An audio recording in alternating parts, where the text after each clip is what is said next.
മുസ്ലിം ലീഗിൻ്റെ സംസ്ഥാന general secretary advocate PMA സലാം സാഹിബ് ഉൾപ്പെടെ ജില്ലാ മുസ്ലിം ലീഗിൻ്റെ ബഹുമാന്യരായ നേതാക്കന്മാർ, പ്രിയപ്പെട്ട മരക്കാർ മൗലവി മാരായമംഗലവും സിദ്ദീഖ് സാഹിബ് ഉൾപ്പെടെയുള്ള ജില്ലാ മുസ്ലിം ലീഗിൻ്റെ നേതാക്കന്മാർ, പ്രിയപ്പെട്ട അഡ്വക്കേറ്റ് N ഷംസുദ്ദീൻ MLA, ഈ വേദിയിലും സദസ്സിലും ഇരിക്കുന്ന കരീം സാഹിബ്, കളത്തിൽ അബ്ദുള്ള സാഹിബ് ഉൾപ്പെടെയുള്ള നേതാക്കളെ, ഈ മഹാസമ്മേളനത്തിൽ പങ്കെടുക്കാൻ എത്തിച്ചേർന്ന പാലക്കാട് ജില്ലയിലെ പാർട്ടിയുടെ നേതാക്കളെ, പ്രിയപ്പെട്ട സഹപ്രവർത്തകരെ, സഹോദരി സഹോദരന്മാരെ, സുഹൃത്തുക്കളെ, അസ്സലാമു അലൈക്കും വറഹ്മത്തുള്ളാഹി.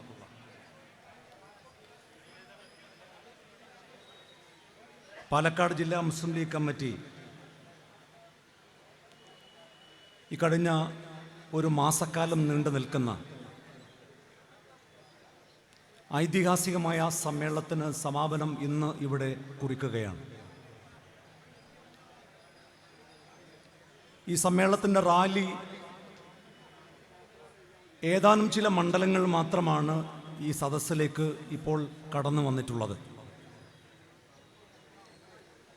ഈ റാലി വീക്ഷിച്ച ഒരാൾ എന്ന നിലക്ക് ഞാൻ പറയട്ടെ, പാലക്കാട് ജില്ലയിലെ ഏറ്റവും വലിയ രാഷ്ട്രീയ പ്രസ്ഥാനം ഏതാണെന്ന് ചോദിച്ചാൽ അതിൻ്റെ മുൻനിരയിൽ നിൽക്കുന്ന രാഷ്ട്രീയ പാർട്ടിയാണ് ഇന്ത്യൻ യൂണിയൻ മുസ്ലിം ലീഗ് എന്ന് അഭിമാനത്തോടു കൂടി പറയാൻ കഴിയുന്ന അത്യുജ്വലമായ ഒരു റാലിയാണ് നിങ്ങളിവിടെ സംഘടിപ്പിച്ചത്. അതിജീവനത്തിൻ്റെ 7.5 പതിറ്റാണ്ട് എന്ന മുദ്രാവാക്യം മുസ്ലിം ലീഗിൻ്റെ ജില്ലാ കമ്മിറ്റി ഒരു സമ്മേളനം നടത്തുമ്പോൾ പാലക്കാട് ജില്ല മുസ്ലിം ലീഗ് പാർട്ടിക്ക് നൽകിയ സംഭാവനയെക്കുറിച്ച് പാലക്കാട് ജില്ലക്കാരോട് പ്രത്യേകിച്ച് പറയേണ്ട കാര്യമില്ല. 1948 മഹാനായ ഖായിദ് മില്ലത്ത് മുഹമ്മദ് ഇസ്മായിൽ സാഹിബിന് ഇന്ത്യൻ യൂണിയൻ മുസ്ലിം ലീഗിന് രൂപം നൽകാൻ പ്രചോദനം നൽകിയ മണ്ണേതാണെന്ന് ചോദിച്ചാൽ അതിന് ഒറ്റ ഉത്തരമാണ്. ആ ഉത്തരത്തിൻ്റെ പേരാണ് പാലക്കാട് എന്നുള്ളത് ചരിത്രം പരിശോധിക്കുന്ന ഏതൊരാൾക്കും ബോധ്യമാകും. സ്വതന്ത്ര ഇന്ത്യയിൽ ആദ്യമായി ഇന്ത്യൻ യൂണിയൻ മുസ്ലിം ലീഗിന്റെ പതാക ഉയർത്തിയ മണ്ണേതാണെന്ന് ചോദിച്ചാൽ ഈ പാലക്കാട് ജില്ലയിലെ പുതുനഗരമാണ് എന്നുള്ള കാര്യവും നമുക്ക് ആർക്കും വിസ്മരിക്കാൻ കഴിയില്ല. ഞാൻ എൻ്റെ കുട്ടിക്കാലത്ത് സ്കൂളിൽ നിന്ന് മലമ്പുഴയിലേക്ക് ടൂർ വന്ന ഒരു ദിവസം ഞാൻ ഓർക്കുകയാണ്. അന്നും ഇതുപോലെ പാലക്കാട് ജില്ലയിൽ മുസ്ലിം ലീഗിന്റെ ഒരു സമ്മേളനം നടക്കുന്നു. ആ സമ്മേളനത്തിന്റെ റാലി കണ്ടപ്പോൾ എനിക്ക് എപ്രകാരം അഭിമാനം ഉണ്ടായിട്ടുണ്ടോ അതുപോലെ ഇന്നും നിങ്ങൾ മുസ്ലിം ലീഗിന്റെ ഈ റാലി നടത്തിയപ്പോൾ ഈ സമ്മേളനം കാണുമ്പോൾ ഒരു മുസ്ലിം ലീഗ് പ്രവർത്തകൻ എന്ന നിലക്കുള്ള അഭിമാനവും സന്തോഷവും ഈ അവസരത്തിൽ ഞാൻ നിങ്ങളുമായി പങ്കുവെക്കാൻ ആഗ്രഹിക്കുകയാണ്. 1948 മുസ്ലിം ലീഗ് രൂപീകരിക്കുമ്പോൾ മുസ്ലിം ലീഗ് പാർട്ടിക്ക് ഇത്ര വളക്കൂറുണ്ടാകുമെന്ന് അന്ന് മുസ്ലിം ലീഗിൽ പ്രവർത്തിച്ച പ്രവർത്തകന്മാർ ഒരുപക്ഷെ വിചാരിച്ചിട്ടുണ്ടാവില്ല. മഹാനായ CH മുഹമ്മദ് കോയ സാഹിബ് MSFന്റെ വേദികളിൽ വെച്ച് പ്രസംഗിക്കാറുണ്ടായിരുന്നു. ഹിമാലയത്തിന്റെ മുകളിൽ നിന്ന് മുസ്ലിം ലീഗിന്റെ അഖിലേന്ത്യാ പ്രസിഡന്റ് മുസ്ലിം ലീഗ് എന്ന് വിളിച്ചാൽ കന്യാകുമാരിയിലെ മത്സ്യത്തൊഴിലാളിയുടെ ഭാര്യയുടെ ഗർഭസ്ഥ ശിശു, വയറ്റിൽ കിടക്കുന്ന ഗർഭസ്ഥ ശിശു സിന്ദാബാദ് എന്ന് ഏറ്റുവിളിക്കുന്ന കാലം വരുമെന്ന് CH മുഹമ്മദ് കോയ സാഹിബ് MSFകാരെ നോക്കി അവർക്ക് പ്രതീക്ഷകൾ പകർന്നു നൽകി. മഹാനായ KM സീതി സാഹിബിനോട് ഇന്ത്യ പോലെയുള്ള ഒരു വലിയ രാജ്യത്ത് ന്യൂനപക്ഷങ്ങൾ സംഘടിച്ചാൽ, രാഷ്ട്രീയമായി സംഘടിച്ചാൽ എന്തു നേട്ടമുണ്ടാകും എന്ന് ചോദിച്ചവരുണ്ട്. അവരോട് സീതി സാഹിബ് എന്ന് പറഞ്ഞ മറുപടി, ഇന്ത്യയിൽ ഏകകക്ഷി ഭരണം അവസാനിക്കും. നിങ്ങൾ ഇന്ന് കാണുന്നത് പോലെയുള്ള ഏകകക്ഷി ഭരണമായിരിക്കില്ല ഭാവിയിൽ ഇന്ത്യയിൽ വരാൻ പോകുന്നത്. ചെറിയ പാർട്ടികൾ ഈ രാജ്യത്തിന്റെ അധികാര കസേരയിലേക്ക് വരും. ഇന്ത്യൻ യൂണിയൻ മുസ്ലിം ലീഗ് ഈ രാജ്യത്തിന് അധികാര പങ്കാളിത്തമുള്ള രാഷ്ട്രീയ പാർട്ടിയായി മാറുമെന്ന് മഹാനായ KM സീതി സാഹിബ് അന്ന് ഈ ചോദ്യം ഉന്നയിച്ചവരോട് മറുപടി പറഞ്ഞു. അന്നൊരു പഞ്ചായത്ത് പോലും ഭരിക്കുമെന്ന് മുസ്ലിം ലീഗിന്റെ പ്രവർത്തകർ വിചാരിച്ചിരുന്നില്ല. ഒരു പഞ്ചായത്ത് പോലും ഭരിക്കുമെന്ന് വിചാരിക്കാത്ത മുസ്ലിം ലീഗ് പ്രവർത്തകരെ കളിയാക്കിയവർ, പരിഹസിച്ചവർ.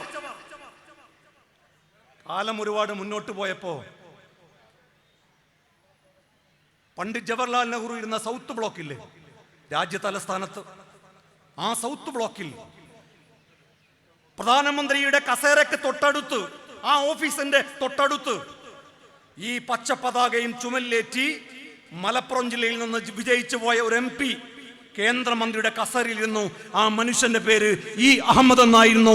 ഇന്ത്യൻ യൂണിയൻ മുസ്ലിം ലീഗിന്റെ പ്രസിഡന്റ് ആയിരുന്നു. രാഷ്ട്രീയമായി നിങ്ങൾ സംഘടിച്ചാൽ എന്ത് എന്ന ചോദ്യത്തിന്, ന്യൂനപക്ഷങ്ങൾ രാഷ്ട്രീയമായി സംഘടിച്ചാൽ എന്ത് എന്ന ചോദ്യത്തിന് ഉത്തരം നൽകിയത് 2 ദിവസം മുമ്പ് ഗസക്കുള്ള ഐക്യദാർഢ്യം നമ്മൾ കൊച്ചിയിൽ വെച്ച് സംഘടിപ്പിച്ചു. വളരെ കുറഞ്ഞ ദിവസം കൊണ്ടാണ് സംഘടിപ്പിച്ചത്. ആയിരങ്ങൾ അവിടെ അണിനിരന്നു. അവിടെ വിശിഷ്ടാതിഥിയായി പങ്കെടുത്തത് പലസ്തീൻ്റെ അംബാസഡറാണ്. പലസ്തീൻ്റെ അംബാസഡർ അവിടെ തടിച്ചുകൂടിയ 10,000 വരുന്ന മുസ്ലിം ലീഗിന്റെ പ്രവർത്തകരോട് പറഞ്ഞു, ഒരു പലസ്തീനി എന്ന നിലക്ക്, ഒരു ഗസയിൽ അഭയാർത്ഥിയായി കഴിയുന്ന എന്റെ മാതാപിതാക്കളുള്ള ഒരു വ്യക്തി എന്ന നിലക്ക് മുസ്ലിം ലീഗ് പ്രവർത്തകരെ കാണുമ്പോൾ എനിക്കൊരു കാര്യം പറയാനുണ്ട്. ഗാന്ധിജിയെ ഞങ്ങൾ പലസ്തീനികൾക്ക് മറക്കാൻ കഴിയില്ല. നെഹ്റുവിനെ ഞങ്ങൾ പലസ്തീനികൾക്ക് മറക്കാൻ കഴിയില്ല. ഇന്ദിരയെ ഞങ്ങൾ പലസ്തീനികൾക്ക് മറക്കാൻ കഴിയില്ല. എന്നാൽ അതോടൊപ്പം ചേർത്ത് പറയാവുന്ന മറ്റൊരു പേര് കൂടിയുണ്ട്. ആ പേര് മറ്റാരുമല്ല, മുസ്ലിം ലീഗുകാരനായ E. അഹമ്മദ് ആണെന്ന് പലസ്തീന്റെ അംബാസഡർ അവിടെ വെച്ച് പ്രഖ്യാപിക്കുന്നത് നമ്മൾ കേട്ടു. കേന്ദ്രമന്ത്രിയായിരിക്കുന്ന അഹമ്മദ് സാഹിബ് പലസ്തീനിലേക്ക് പോയി. അഹമ്മദ് സാഹിബിന് ടെല്ലവീവിൽ ഇറങ്ങണമായിരുന്നു കേന്ദ്രമന്ത്രി എന്ന നിലക്ക്. അഹമ്മദ് സാഹിബ് പറഞ്ഞു, ഞാൻ ഇസ്രായേലിൽ കാലുകുത്തില്ല, ഞാൻ ടെല്ലവീവിൽ ഇറങ്ങില്ല. ഈജിപ്തിൽ ഇറങ്ങിയിട്ട് റഫ അതിർത്തി വഴി കിലോമീറ്ററുകൾ കാർമാർഗം സഞ്ചരിച്ച് റാമല്ലയിൽ വന്ന് യാസർ അറഫാത്തിനെ ചേർത്ത് പിടിച്ചു. അഹമ്മദ് സാഹിബ് ഇന്ത്യയുടെ സഹായങ്ങൾ കൈമാറി, കോടിക്കണക്കിന് രൂപയുടെ മരുന്നുകൾ കൈമാറി, ആംബുലൻസ് കൈമാറി, മില്യൺ കണക്കിന് ഡോളർ കൈമാറി. ന്യൂനപക്ഷങ്ങൾ രാഷ്ട്രീയമായി സംഘടിച്ചാൽ അകത്തു മാത്രമല്ല, രാജ്യാതിർത്തി കടന്ന് ലോകത്താരൊക്കെയാണോ മർദ്ദിക്കപ്പെടുന്നത്, പീഡിപ്പിക്കപ്പെടുന്നത്, അവർക്ക് സഹായം എത്തിക്കാൻ ഇന്ത്യൻ യൂണിയൻ മുസ്ലിം ലീഗിന് സാധിക്കുമെന്ന് അഹമ്മദ് സാഹിബ് തന്റെ പ്രവർത്തനത്തിലൂടെ തെളിയിച്ചു. അതുകൊണ്ടാണ് പലസ്തീൻ അംബാസഡർ ഈ കൊച്ചു കേരളത്തിൽ വന്ന് മുസ്ലിം ലീഗുകാർക്ക്, അഹമ്മദ് സാഹിബിന് നന്ദി പറഞ്ഞത്. രാജ്യത്തിന്റെ പുറത്തുള്ളവർ പീഡിപ്പിക്കപ്പെടുമ്പോൾ അവർക്ക് ഐക്യദാർഢ്യം പ്രഖ്യാപിക്കുക, അവർക്ക് സഹായം എത്തിക്കുക എന്നത് മാത്രമല്ല, ലോകത്തെ ഏത് ഭരണകൂടവും ആരെയെല്ലാം പീഡിപ്പിക്കുന്നോ അവരോടൊപ്പം നിൽക്കാൻ കഴിഞ്ഞ 7.5 പതിറ്റാണ്ട് കാലമായി ഇന്ത്യൻ യൂണിയൻ മുസ്ലിം ലീഗിന് കഴിഞ്ഞിട്ടുണ്ട്. ഇന്ത്യക്ക് പുറത്ത് മാത്രമല്ല, ഇന്ത്യക്കകത്തോ ഈ രാജ്യം ഭരിക്കുന്ന മോദി ഭരണകൂടം ഈ രാജ്യത്തെ ന്യൂനപക്ഷങ്ങളെ ബുൾഡോസർ രാജ്യമായി നേരിടുമ്പോ, അവരുടെ വീടുകൾ പൊളിക്കുമ്പോ, ഈ രാജ്യത്തിന്റെ പാർലമെന്റിനകത്ത് ന്യൂനപക്ഷ വിരുദ്ധമായ ബില്ലുകൾ പാസാക്കുമ്പോ, പാർലമെന്റിനകത്ത് ചോദ്യം ചെയ്യാൻ ഇന്ന് നമുക്ക് 5 MP-മാരുണ്ട്. 5 MP-മാർ പാർലമെന്റിനകത്തു മാത്രമല്ല, ഇന്ത്യയുടെ പരമോന്നത നീതിപീഠമായ സുപ്രീം കോടതിയിൽ നിയമ പോരാട്ടം നടത്താൻ മാത്രമല്ല, ഈ രാജ്യത്തെ തെരുവുകളിൽ ഈ രാജ്യത്തെ ന്യൂനപക്ഷങ്ങൾക്ക്, ഈ രാജ്യത്തെ ആദിവാസികൾക്ക്, ഈ രാജ്യത്തെ ദളിതന്, ഈ രാജ്യത്തെ പിന്നാക്കക്കാരന് വേണ്ടി സംസാരിക്കുന്ന രാഷ്ട്രീയ പാർട്ടിയുടെ പേരാണ് ഇന്ത്യൻ യൂണിയൻ മുസ്ലിം ലീഗ് എന്ന് ഇന്ന് മുസ്ലിം ലീഗിന്റെ പ്രവർത്തകർ അഭിമാനത്തോടു കൂടി സംസാരിക്കും. മലപ്പുറത്തു നിന്നും, പൊന്നാനിയിൽ നിന്നും, തമിഴ്നാട്ടിൽ നിന്നും വോട്ട് ചെയ്ത് വിജയിച്ചു പോകുന്ന MP-മാർ ആ മണ്ഡലത്തിലെ വോട്ടർമാരെ മാത്രമല്ല റെപ്രസെന്റ് ചെയ്യുന്നത്, ഈ രാജ്യത്തെ ന്യൂനപക്ഷങ്ങളെയാണ്, ഈ രാജ്യത്തെ പിന്നാക്കക്കാരനെയാണ്, ഈ രാജ്യത്തെ ആദിവാസിയാണ്, ഈ രാജ്യത്തെ ദളിതനെയാണ്. ഇന്ത്യയുടെ പാർലമെന്റിൽ സാമ്പത്തിക സംവരണം കൊണ്ടുവന്നപ്പോ ഈ രാജ്യത്തെ ആദിവാസികളുടെയും ദളിതന്റെയും അവകാശങ്ങൾ കവർന്നെടുത്ത് മുന്നോക്ക സംവരണം നടപ്പിലാക്കിയപ്പോ ഞാൻ ചോദിക്കട്ടെ, ദളിതന്റെ വോട്ട് നേടി MP-മാരായവർ എത്ര ഉണ്ട് ഇന്ത്യയുടെ പാർലമെന്റിൽ? ജയിച്ചു പോയ എത്ര രാഷ്ട്രീയ പാർട്ടികളുണ്ട് ഇന്ത്യയുടെ പാർലമെന്റിൽ? ഇന്ത്യയുടെ പാർലമെന്റിൽ സാമ്പത്തിക സമ്പന്നത്തിനെതിരായി വോട്ട് രേഖപ്പെടുത്തിയ, ആദിവാസികൾക്ക് വേണ്ടി ശബ്ദിച്ച, ദളിതന് വേണ്ടി ശബ്ദിച്ച, പിന്നാക്കക്കാരന് വേണ്ടി ശബ്ദിച്ച രണ്ടേ രണ്ട് രാഷ്ട്രീയ പാർട്ടികൾ. ആ രാഷ്ട്രീയ പാർട്ടികളിൽ ഒന്ന് ഇന്ത്യൻ യൂണിയൻ മുസ്ലിം ലീഗ് ആണെന്ന് അഭിമാനത്തോടുകൂടി നമുക്ക് പറയാൻ സാധിക്കും. കേരളത്തിൽ നിന്ന് ഒറ്റ രാഷ്ട്രീയ പാർട്ടി, അവർക്കൊക്കെ വേണ്ടി ശബ്ദിക്കുന്നു ഇന്ത്യൻ യൂണിയൻ മുസ്ലിം ലീഗ്. ഇന്ന് നിരന്തരമായി ന്യൂനപക്ഷ വിരുദ്ധമായ, പിന്നാക്ക വിരുദ്ധമായ, മുസ്ലിങ്ങൾക്കെതിരെ മാത്രമല്ല, ഈ രാജ്യത്തെ കന്യാസ്ത്രീകൾക്കെതിരെ, ഈ രാജ്യത്തെ ക്രൈസ്തവനെതിരെ, ഈ രാജ്യത്തെ ആദിവാസിക്കെതിരെ, ദളിതനെതിരെ ഈ നാട് ഭരിക്കുന്ന മോദി ഭരണകൂടം മുന്നോട്ട് പോകുമ്പോൾ രാഹുൽ ഗാന്ധിയുടെ നേതൃത്വത്തിൽ ഇന്ത്യ മുന്നണി അതിശക്തമായി പടപൊരുതിക്കൊണ്ടിരിക്കുന്നു. ആ രാഹുൽ ഗാന്ധിയുടെ കരങ്ങൾക്ക് കരുത്തു പകരുന്ന രാഷ്ട്രീയ പാർട്ടിയുടെ പേരാണ് ഇന്ത്യൻ യൂണിയൻ മുസ്ലിം ലീഗ്. മറ ഏതുമില്ലാതെ, കളങ്കമില്ലാതെ, കളങ്കരഹിതമായി രാഹുൽ ഗാന്ധിയുടെ കരങ്ങൾക്ക് കരുത്തു പകരുന്ന രാഷ്ട്രീയ പാർട്ടി. ഇപ്പൊ വോട്ട് ചോരിയാണ്. എങ്ങനെയാണ് നരേന്ദ്രമോദി കൂട്ടരും ഈ രാജ്യത്തിന് അധികാര കസേരയിലേക്ക് വന്നത്? ഇക്കഴിഞ്ഞ ലോക്സഭാ തെരഞ്ഞെടുപ്പിൽ നമ്മളെല്ലാവരും വിചാരിച്ചു മോദി ഭരണകൂടം താഴെ പോകും. ഇത്ര ജനവിരുദ്ധമായ, ഇത്ര മനുഷ്യത്വ വിരുദ്ധമായ ഒരു ഭരണകൂടത്തിന് ആര് വോട്ട് ചെയ്യും? എന്നാൽ മോദി ഭരണകൂടം മൂന്നാമതും ഇന്ത്യയിൽ അധികാരത്തിൽ വന്നു. നമുക്ക് അപ്പോഴേ സംശയം ഉണ്ടായിരുന്നു. നമ്മളൊക്കെ വിചാരിച്ചത് EVM തട്ടിപ്പായിരിക്കും എന്നാണ്. പക്ഷെ EVMിലല്ല തട്ടിപ്പ് നടത്തുന്നത്, വോട്ടിങ്ങിലാണ്, വോട്ടർമാരിലാണ്. അതിന്റെ തെളിവുകൾ സഹിതമാണ് രാഹുൽ ഗാന്ധി ഇന്ത്യയുടെ മാധ്യമങ്ങൾ അറിയിച്ചത്. ഇത്രയും കാലം മാധ്യമങ്ങൾ രാഹുൽ ഗാന്ധിയുടെ വാർത്താ സമ്മേളനങ്ങൾക്ക് പ്രാധാന്യം കൊടുക്കാതിരുന്ന ഇന്ത്യയിലെ മാധ്യമങ്ങൾക്ക് രാഹുൽ ഗാന്ധിയുടെ വാക്കുകൾക്ക് ചെവിയോർക്കേണ്ടി വന്നു. ഇന്ന് ഇന്ത്യയിലെ സോഷ്യൽ മീഡിയ ഏറ്റവും അധികം ചർച്ച ചെയ്യുന്ന രാഷ്ട്രീയ നേതാവ്, ഇന്ത്യയിലെ യുവത്വം കേൾക്കാൻ ആഗ്രഹിക്കുന്ന രാഷ്ട്രീയ നേതാവ്, ഇന്ത്യയിൽ മാറ്റം ആഗ്രഹിക്കുന്നവർ കേൾക്കാൻ ആഗ്രഹിക്കുന്ന ശബ്ദം, അത് ഇന്ത്യയുടെ പ്രതിപക്ഷ നേതാവ് രാഹുൽ ഗാന്ധിയുടേതാണ്. ആ രാഹുൽ ഗാന്ധിയുടെ പോരാട്ടത്തിന് ശക്തി പകരുന്ന പാർട്ടിയാണ് ഇന്ത്യൻ യൂണിയൻ മുസ്ലിം ലീഗ്. അന്നും ഇന്നും നമ്മളെല്ലാ കാലവും എടുത്ത നിലപാടാണ് കോൺഗ്രസ് അല്ലാതെ ഒരു ബദലില്ല ഇന്ത്യയിൽ എന്ന് പറഞ്ഞ രാഷ്ട്രീയ പാർട്ടി. കോൺഗ്രസിന് ബദലുണ്ടാക്കാൻ പോയവരുണ്ട്. പക്ഷേ എല്ലാ കാലവും ലീഗ് പറഞ്ഞു കോൺഗ്രസിന് പോരായ്മകളുണ്ട്, പക്ഷേ കോൺഗ്രസിന് മറ്റൊരു ബദലില്ല. കോൺഗ്രസിനെ തകർത്താൽ ഈ രാജ്യത്ത് അധികാരത്തിൽ വരാൻ പോകുന്നത് RSS ആണ്, BJP ആണ്. ലീഗ് പതിറ്റാണ്ടുകൾക്ക് മുമ്പ് പറഞ്ഞത് ഇന്ന് ഇന്ത്യയിൽ യാഥാർത്ഥ്യമായി. ഇന്ന് ലീഗ് പറഞ്ഞത് വാക്കുകൾ അംഗീകരിക്കാൻ വേണ്ടി മറ്റു രാഷ്ട്രീയ പാർട്ടികൾ മത്സരിക്കുന്ന കാഴ്ചകൾ നമ്മൾ കാണുന്നു. നമ്മൾ അന്നും ഇന്നും പറഞ്ഞു നമ്മൾ ഇന്ത്യയുടെ പാർലമെന്റിൽ ഈ രാജ്യത്തെ മനുഷ്യർക്ക് വേണ്ടി പോരാടുന്ന നേതാക്കന്മാരുടെ കൂടെ നമ്മൾ നിൽക്കുന്നു. ഇന്ത്യയുടെ പാർലമെന്റിൽ മാത്രമല്ല, കേരളത്തിനകത്തേക്ക് വരൂ. ഈ നാട്ടിൽ ന്യൂനപക്ഷ വിരുദ്ധമായ, മനുഷ്യത്വ വിരുദ്ധമായ, ജനവിരുദ്ധമായ ഒരു ഭരണമാണ് പിണറായി സർക്കാരിന്റെ നേതൃത്വത്തിൽ നടക്കുന്നത് എന്ന കാര്യം നമുക്ക് എല്ലാവർക്കും അറിയാം. ഇത്രയേറെ ജനവിരുദ്ധമായ ഒരു ഭരണം നമ്മൾ മലയാളികൾ എന്തെല്ലാം അതിജീവിച്ചവരാണ്. മലയാളിക്കൊരു പ്രാധാന്യമുണ്ട്, കേരളത്തിന് ഒരു പ്രാധാന്യമുണ്ട്. നമുക്കൊരു പ്രതിസന്ധി വന്നാൽ ആ പ്രതിസന്ധിയെ നമ്മൾ അതിജീവിക്കും. നിപ്പ വന്നപ്പോൾ ആ നിപ്പയെ നമ്മൾ അതിജീവിച്ചവരാണ്. കോവിഡ് വന്നപ്പോൾ ആ കോവിഡിനെ നമ്മൾ അതിജീവിച്ചവരാണ്. 2 തവണ പ്രളയം വന്നപ്പോൾ ആ പ്രളയത്തെ നമ്മൾ അതിജീവിച്ചവരാണ്. ആ അതിജീവിച്ച മലയാളി, ഒരു സംശയം വേണ്ട, നരേന്ദ്രമോദിയെ മാത്രമല്ല കേരളം ഭരിക്കുന്ന പിണറായി വിജയനെയും അതിജീവിക്കുക തന്നെ ചെയ്യുമെന്ന കാര്യത്തിൽ ഒരു തർക്കവും വേണ്ട. ഈ നാട് അതിജീവിക്കും. അത്രയേറെ ജനവിരുദ്ധമായ ഒരു ഭരണമല്ലേ ഈ നാട്ടിൽ നടക്കുന്നത്? ന്യൂനപക്ഷ വിരുദ്ധമായ ഒരു ഭരണമല്ലേ നമ്മുടെ നാട്ടിൽ ഇപ്പോൾ നടന്നുകൊണ്ടിരിക്കുന്നത്? കഴിഞ്ഞ ദിവസം നമ്മൾ കണ്ട കാഴ്ച എന്താണ്? അങ്ങേയറ്റം വർഗീയത പറയുന്ന, വിഷം വമിപ്പിക്കുന്ന, വിദ്വേഷം വമിപ്പിക്കുന്ന പ്രസ്താവന നടത്തിയ ഒരു നേതാവിനെ മുഖ്യമന്ത്രിയുടെ കാറിൽ കൂടെ ഇരുത്തി യാത്ര ചെയ്യുന്നത് നമ്മൾ കണ്ടില്ലേ? നമ്മളൊരു സംഘടനയ്ക്കെതിരല്ല, ഒരു സമുദായത്തിനും എതിരല്ല. SNDPയും ഈഴവ സമുദായവും ഒക്കെ ഈ നാടിന്റെ പുരോഗതിക്ക് വഹിച്ച പങ്ക് ആർക്കും നിഷേധിക്കാൻ കഴിയില്ല. ശ്രീനാരായണ ഗുരുവിന്റെ പാതകളെ, ഏത് പാതയിലാണോ അദ്ദേഹം സഞ്ചരിച്ചത് അതിന് നേർ വിപരീതമായി സഞ്ചരിക്കുന്ന ഒരു വ്യക്തിയാണ് ഇന്ന് ആ സംഘടനയുടെ തലപ്പത്ത് നിൽക്കുന്നത്. അദ്ദേഹത്തിന്റെ എത്ര പ്രസംഗങ്ങൾ ഒരു ജില്ലയെ ആക്ഷേപിക്കുന്ന, ഒരു സമുദായത്തെ ആക്ഷേപിക്കുന്ന, അധികാരം മുഴുവൻ മലപ്പുറം ജില്ലയിലേക്കാണ് കൊണ്ടുപോകുന്നത്. മലപ്പുറം ജില്ലയാണ് നാട്ടിലെ കാര്യങ്ങൾ തീരുമാനിക്കുന്നത്. അവർ വേറെ രാജ്യമാണ്, അവിടെ മറ്റാളുകൾക്ക് താമസിക്കാൻ കഴിയില്ല എന്ന അങ്ങേയറ്റത്തെ വിദ്വേഷം പറയുന്ന ഒരു വ്യക്തിയെ കേരളത്തിലെ മുഖ്യമന്ത്രി സ്വന്തം കാറിൽ കയറ്റി കൊണ്ടുപോയത് നമ്മൾ കണ്ടു. ഞാൻ ചോദിക്കട്ടെ, കേരളത്തിന്റെ മുഖ്യമന്ത്രി പിണറായി വിജയൻ അദ്ദേഹത്തിന്റെ മക്കളെയും മരുമക്കളെയും അല്ലാതെ മരുമകനായ പൊതുമരാമത്ത് മന്ത്രിയെ വരെ കാറിൽ കയറ്റിയത് നമ്മൾ ആരെങ്കിലും കണ്ടിട്ടുണ്ടോ?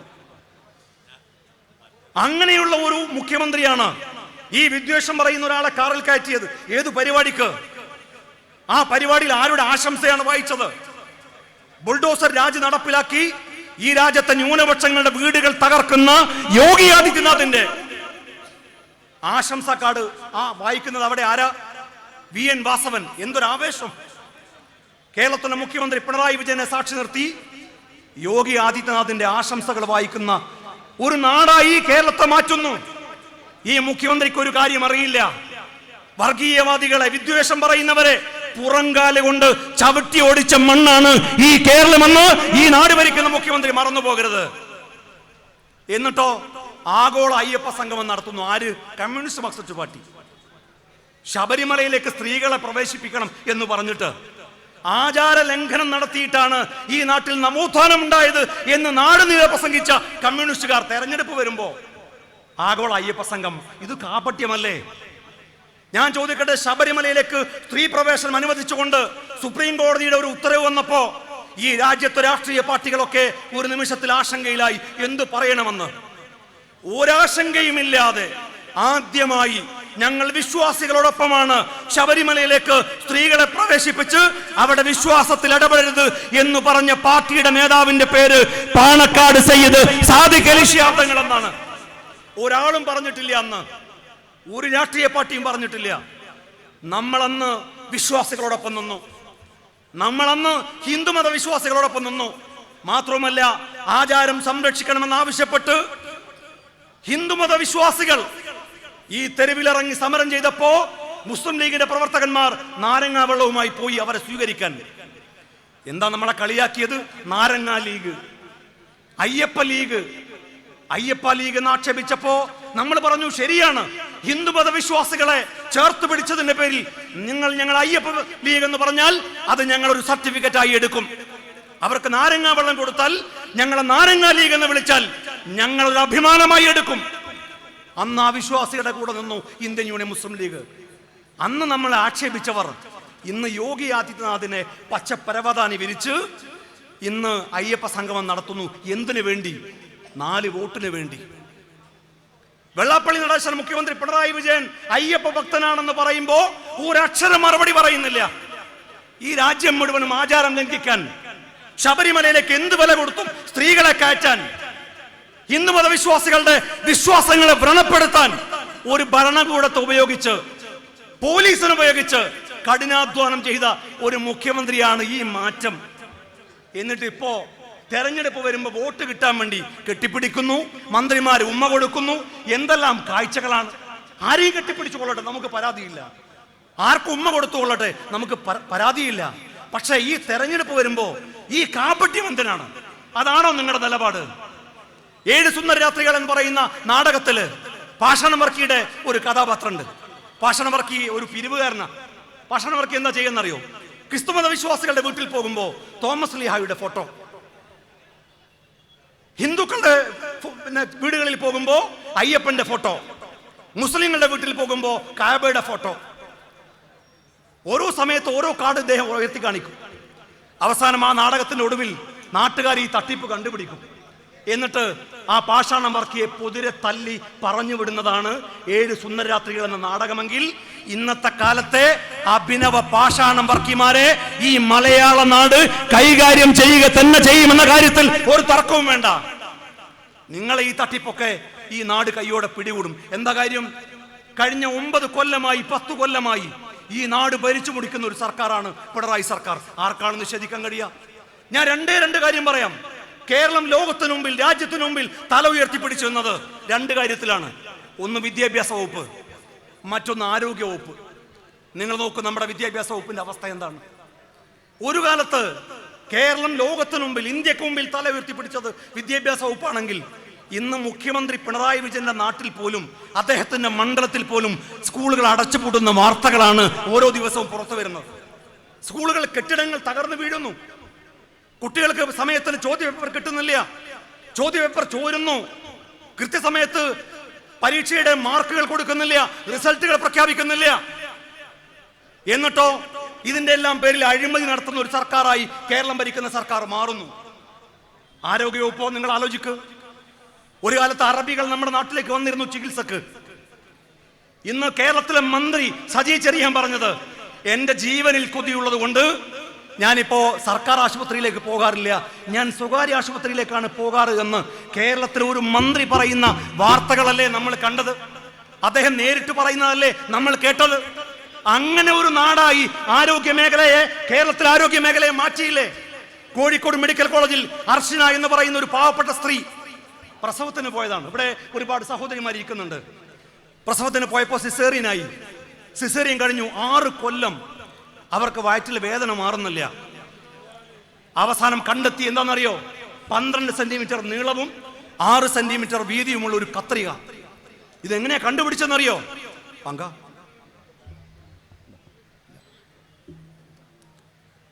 കൊടുക്കുന്നുണ്ടോ? ഇല്ല. 6 സെന്റിമീറ്റർ വീതിയും 12 സെന്റിമീറ്റർ നീളവുമുള്ള കത്രിക എങ്ങനെ കണ്ടുപിടിച്ചത്? കോഴിക്കോട്ടെ ഇക്ര ഹോസ്പിറ്റലിന് മുമ്പിലൂടെ ഈ പാവപ്പെട്ട സ്ത്രീ സ്കൂട്ടറിൽ പോകുമ്പോൾ സ്കൂട്ടർ ഒരു കുഴി ചാടിയപ്പോൾ അവർ വീണു. ആ കുഴി അവിടെ നിർമ്മിച്ചതിന് പൊതുമരാമത്ത് PA മുഹമ്മദ് റിയാസിനോട്, മന്ത്രി റിയാസിനോട് ആ സ്ത്രീ എന്നും കടപ്പെട്ടിരിക്കും. ഇക്ര ഹോസ്പിറ്റലിന് മുമ്പിലായതുകൊണ്ട് അവിടെ ബ്ലീഡിംഗ് ഉണ്ടായി. ആ സ്ത്രീയെ നേരെ ഇക്ര ഹോസ്പിറ്റലിൽ കൊണ്ടുപോയി. അവിടുന്ന് സ്കാൻ ചെയ്യുമ്പോഴാണ് ആ പാവപ്പെട്ട സ്ത്രീയുടെ വയറ്റിൽ 12 സെന്റിമീറ്റർ നീളമുള്ള 6 സെന്റിമീറ്റർ വീതിയുള്ള ഒരു കത്രിക കണ്ടുപിടിക്കുന്നത്. 6 കൊല്ലം അവർ വേദന സഹിച്ചു. പലതവണ മെഡിക്കൽ കോളേജിൽ പോയി. ഡോക്ടർമാർ പറഞ്ഞു സിസേറിയൻ കഴിഞ്ഞ വേദന ഉണ്ടാകും, നിങ്ങൾ സഹിക്കണം. അവസാനം ഇക്ര ഹോസ്പിറ്റലിൽ നിന്ന് കണ്ടുപിടിച്ചപ്പോ അവർ മെഡിക്കൽ കോളേജിലേക്ക് ചെന്നു. അപ്പോ മെഡിക്കൽ കോളേജിലെ ഡോക്ടർമാർ പറഞ്ഞു ഇത് ഇവിടെ നിന്നല്ല. അപ്പൊ ആ സ്ത്രീ പറഞ്ഞു ഇവിടെ നിന്നാണ് എനിക്ക് സർജറി കഴിഞ്ഞത്, ഞാൻ പിന്നെ വേറെ എവിടെയും സർജറിക്ക് വിധേയനായിട്ടില്ല, പിന്നെ ഈ കത്രിക ഞാൻ വിഴുങ്ങിയതാണോ? ഡോക്ടർമാർ ഒഴിഞ്ഞു മാറാൻ തുടങ്ങി. അവസാനം അവർ സമരം ചെയ്തു. ആരോഗ്യമന്ത്രി വീണ ജോർജ് വന്ന് പറഞ്ഞു ഒരു കാര്യം ചെയ്യാം, 2 ലക്ഷം രൂപ നഷ്ടപരിഹാരം തരാം. ആ സഹോദരി പറഞ്ഞു ഒരു കാര്യം ചെയ്യാം, ഞാൻ നിങ്ങളുടെ വയറ്റിൽ ഇതുപോലെ നീളവും വീതിയുള്ള ഒരു കത്രിക തുന്നിച്ചേർക്കാം, നിങ്ങൾ 6 കൊല്ലം നിങ്ങളെ കൊണ്ടു നടക്കോ, 50 ലക്ഷം രൂപ ഞാൻ നഷ്ടപരിഹാരം തരാം. നിങ്ങളൊരു സ്ത്രീയല്ലേ, എങ്ങനെ എന്റെ മുഖത്ത് നോക്കി നിങ്ങൾക്കിത് പറയാൻ കഴിയുന്നു? ആരോഗ്യ മേഖലയെ ആകെ തകർത്ത് കളഞ്ഞില്ലേ? ആർക്കെങ്കിലും ധൈര്യമായി മെഡിക്കൽ കോളേജിലേക്ക് പോകാൻ കഴിയുമോ? നടന്നു പോകുന്ന ആള് തിരിച്ചു വരുമ്പോൾ മൂക്കിൽ പഞ്ഞിയും വെച്ച് വരുന്ന കാഴ്ചയല്ലേ നമ്മളിപ്പോൾ കേരളത്തിൽ കണ്ടുകൊണ്ടിരിക്കുന്നത്? അതല്ലേ സജി ചെറിയാൻ പറഞ്ഞത്? തിരുവനന്തപുരത്ത് ആശുപത്രിയിൽ തൂക്കം കുറയ്ക്കാൻ വേണ്ടി ഒരു സ്ത്രീ പോയതാണ് സർജറിക്ക്.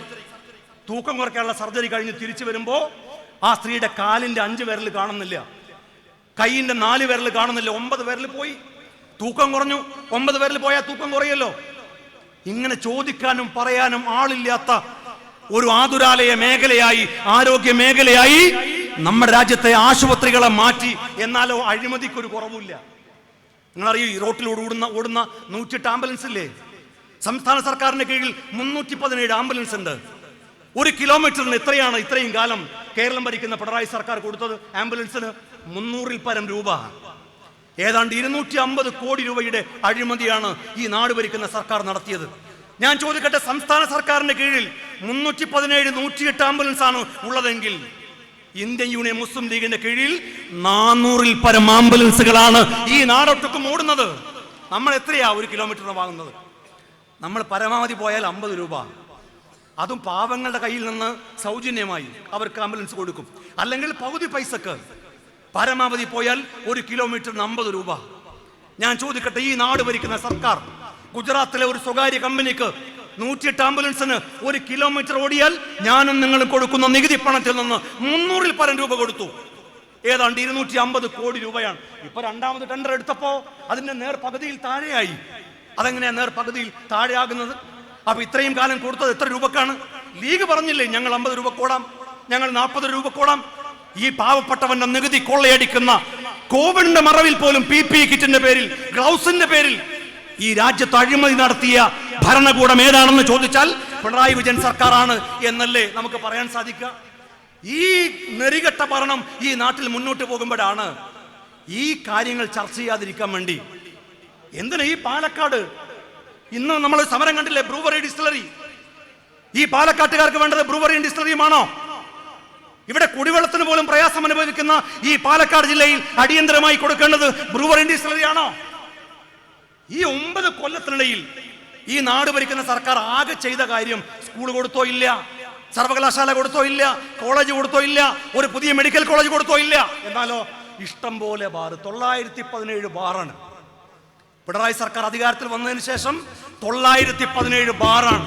ഇനിയും ബാറുകൾ ഈ നാട്ടിൽ മുട്ടിന് തുടങ്ങാൻ വേണ്ടി ബ്രൂവറി ഡിസ്റ്റിലറി അവിടെ ആരംഭിക്കാൻ പോകുകയാണ്. ഈ പാലക്കാട് ജില്ലാ മുസ്ലിം ലീഗിന്റെ സമ്മേളനം പറയുന്നു, എന്ത് വില കൊടുത്തും ഈ പാലക്കാടിന്റെ മണ്ണിൽ ബ്രൂവറി ഡിസ്റ്റിലറി തുടങ്ങാനുള്ള നീക്കത്തെ ചെറുക്കാൻ ഈ നാടുണ്ടാകും ഒറ്റക്കെട്ടായി, ഒരു സംശയം വേണ്ട. എന്നിട്ടോ കാഞ്ഞിരപ്പുഴയിൽ നിങ്ങൾ കണ്ടു ഈ പാലക്കാട് ജില്ലയിലെ മറ്റൊരു പദ്ധതി കാഞ്ഞിരപ്പുഴ. ആ കാഞ്ഞിരപ്പുഴയിൽ ഒരു ടൂറിസം പദ്ധതി ഏതാണ്ട് 163 കോടി രൂപയുടെ ടൂറിസം പദ്ധതിയാണ്. ആ ടൂറിസം പദ്ധതിയുടെ പേരിൽ എത്ര കോടി രൂപയാണ് ഇവർ അഴിമതി നടത്തിയത്? ടെൻഡറിൽ പങ്കെടുത്ത കമ്പനികൾ വന്ന് പറഞ്ഞു, അവിടെ കിട്ടുന്ന വരുമാനത്തിന്റെ നേർപകുതി ഞങ്ങൾ സംസ്ഥാന സർക്കാരിന് നൽകാൻ തയ്യാറാണ്. ഏത് കമ്പനിക്കാണ് ടെൻഡർ കൊടുത്തത്? വരുമാനത്തിന്റെ 3% സർക്കാരിന് കൊടുക്കുന്നവർ. അതെങ്ങനെയാ? 100 രൂപ കിട്ടിയാൽ, ആ കമ്പനിക്ക് 100 രൂപ കിട്ടിയാൽ ഒരു കമ്പനി വന്ന് പറയാണ് സർക്കാരിനോട്, ഞങ്ങൾ 50 രൂപ സർക്കാരിന് തരാൻ തയ്യാറാണ്. അവർക്ക് ടെൻഡർ ഇല്ല. വേറൊരു കമ്പനി, സർക്കാരിന് താല്പര്യമുള്ള ഒരു കമ്പനി, അവർ വന്ന് പറയാണ് 100 രൂപ ഞങ്ങൾക്ക് കിട്ടിയാൽ 3 രൂപ സർക്കാരിന് തരാം. ഉടനെ ആ കമ്പനിക്ക് ടെൻഡർ, ആ കമ്പനിക്ക് കൊടുക്കാണ്.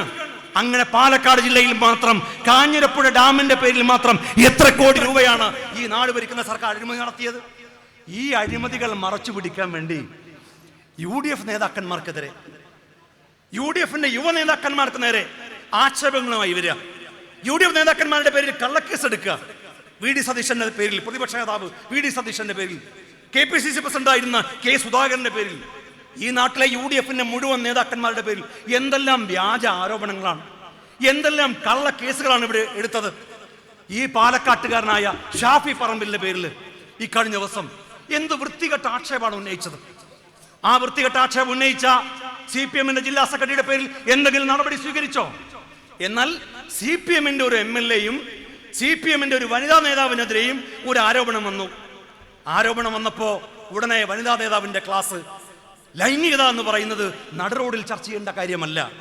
നെഹ്റുവിന്റെ മകൾക്കയച്ച കത്തുകൾ വായിക്കണം, അതിൽ സദാചാരത്തെ കുറിച്ച് പറയുന്നുണ്ട്, അതിൽ സംസ്കാരത്തെ കുറിച്ച് പറയുന്നുണ്ട്. ഏണസ്റ്റ് ഹെമിംഗ്വേയുടെ നോവൽ വായിക്കണം. ഇതൊക്കെയാണ് ഉപദേശം. CPM നേതാക്കന്മാർക്കെതിരെ ആക്ഷേപം വരുമ്പോ, CPM നേതാക്കന്മാർക്കെതിരെ ആരോപണം വരുമ്പോ അന്ന് സംസ്കാരത്തെ കുറിച്ചുള്ള ക്ലാസ്, നോവലിനെ കുറിച്ചുള്ള പാഠഭാഗങ്ങൾ അതെല്ലാം വായിക്കുക, അതൊക്കെ ലൈവായി ടെലികാസ്റ്റ് ചെയ്യുക മാധ്യമങ്ങൾ. അതല്ലേ നമ്മുടെ നാട്ടിൽ നമ്മൾ കണ്ടത്. എന്നാൽ ആ വാർത്ത റിപ്പോർട്ട് ചെയ്ത VS അച്യുതാനന്ദന്റെ ബഹുമാന്യനായ മുസ്ലിം ലീഗിന്റെ അഖിലേന്ത്യാ general secretary PK Kunhalikutty Sahib ഈ വേദിയിലേക്ക് കടന്നു വരികയാണ്. ഞാൻ അതുകൊണ്ട് എന്റെ പ്രസംഗം അവസാനിപ്പിക്കുകയാണ്. ഞാൻ പറയുന്നത്, പ്രിയപ്പെട്ടവരെ, UDF നേതാക്കന്മാർക്കെതിരെ ഇമ്മട്ടിൽ ആക്ഷേപങ്ങളുമായി കേരളത്തിലെ ഭരണവിരുദ്ധ വികാരം ചർച്ച ചെയ്യാതിരിക്കാൻ വേണ്ടി, ജനവിരുദ്ധ വികാരം ചർച്ച ചെയ്യപ്പെടാതിരിക്കാൻ വേണ്ടി ഇമ്മട്ടിൽ ആക്ഷേപങ്ങളുമായി വരുമ്പോ ആ ആക്ഷേപങ്ങൾക്കെതിരായി നമ്മൾ ശക്തമായ നിലപാടുകൾ സ്വീകരിക്കുക എന്നുള്ളതാണ് കരണീയമായ മാർഗം. മാധ്യമങ്ങളുടെ പിന്തുണ ഒരു പക്ഷേ നമുക്ക് കിട്ടിയെന്ന് വരില്ല. പല മാധ്യമങ്ങളെയും വിലക്കെടുക്കാനുള്ള കെൽപ്പുള്ളവരാണ് ഈ നാട് ഭരിക്കുന്നവർ. നരേന്ദ്രമോദി ദേശീയ മാധ്യമങ്ങളെ എങ്ങനെയാണോ വിലക്കെടുത്തത്, അതുപോലെ സംസ്ഥാനത്തെ എല്ലാ മാധ്യമങ്ങളെയും എന്ന് ഞാൻ പറയുന്നില്ല, ചില മാധ്യമങ്ങളെ പേര് പറയാതെ തന്നെ നിങ്ങൾക്കെല്ലാവർക്കും അറിയാം, ചില മാധ്യമങ്ങളെ അടക്കം വിലക്കെടുത്തുകൊണ്ട് UDFനെതിരായ കള്ളപ്രചരണങ്ങൾക്ക് നേതൃത്വം കൊടുക്കുന്ന ഇക്കാലത്ത് ജനവിരുദ്ധമായ ഭരണത്തിനെതിരായി അതിശക്തമായ സമരങ്ങൾക്ക് നമുക്ക് നേതൃത്വം കൊടുക്കേണ്ടതുണ്ട്. മലയാളം സർവകലാശാലയുടെ പേരിൽ ഈ കഴിഞ്ഞ കുറെ ദിവസങ്ങളായി നമ്മൾ കൊണ്ടുവന്ന അഴിമതി ആരോപണം നിങ്ങൾക്കറിയാം. 17,65,00,000 രൂപയുടെ അഴിമതിയാണ് മലയാള സർവകലാശാലയുടെ പേരിൽ നടത്തിയത്. ഇന്ത്യൻ യൂണിയൻ മുസ്ലിം ലീഗ് സർവകലാശാലകൾ കൊടുത്തപ്പോ നമ്മൾ മലയാള സർവകലാശാല കൊടുത്തു, നമ്മൾ കണ്ണൂർ സർവകലാശാല കൊടുത്തു, നമ്മൾ കുസാറ്റ് കൊടുത്തു, നമ്മൾ സംസ്കൃത സർവകലാശാല കൊടുത്തു, നമ്മൾ കാരിക്കൽ സർവകലാശാല ഉണ്ടാക്കി. ഈ സർവകലാശാലയൊക്കെ നമ്മൾ കൊടുത്തപ്പോ, ഇന്ത്യൻ യൂണിയൻ മുസ്ലിം ലീഗ് കൊടുത്തപ്പോ, നമ്മൾ കൊടുത്ത സർവകലാശാലയുടെ പേരിൽ അഴിമതി നടത്താൻ വേണ്ടി ശ്രമിച്ച ഒരു കുറുവാ സംഘമുണ്ട് നമ്മുടെ നാട്ടിൽ. അത്തരം കുറുവാ സംഘങ്ങളെ കൽത്തുറുങ്കിലടക്കാനുള്ള സമര പോരാട്ടങ്ങൾക്കും നേതൃത്വം കൊടുക്കാൻ വരും നാളുകളിൽ അതിശക്തമായ സമരങ്ങൾക്ക് നമ്മൾ നേതൃത്വം കൊടുക്കേണ്ടതുണ്ട്. അതിന് അതിശക്തമായി അണിനിരക്കുക എന്ന് മാത്രം പറഞ്ഞുകൊണ്ട് പാലക്കാട് ജില്ലാ മുസ്ലിം ലീഗിന്റെ ഈ സമ്മേളനത്തിന് എല്ലാ ആശംസകളും അറിയിക്കുന്നു. അഭിവാദ്യങ്ങൾ. ജയ് മുസ്ലിം ലീഗ്.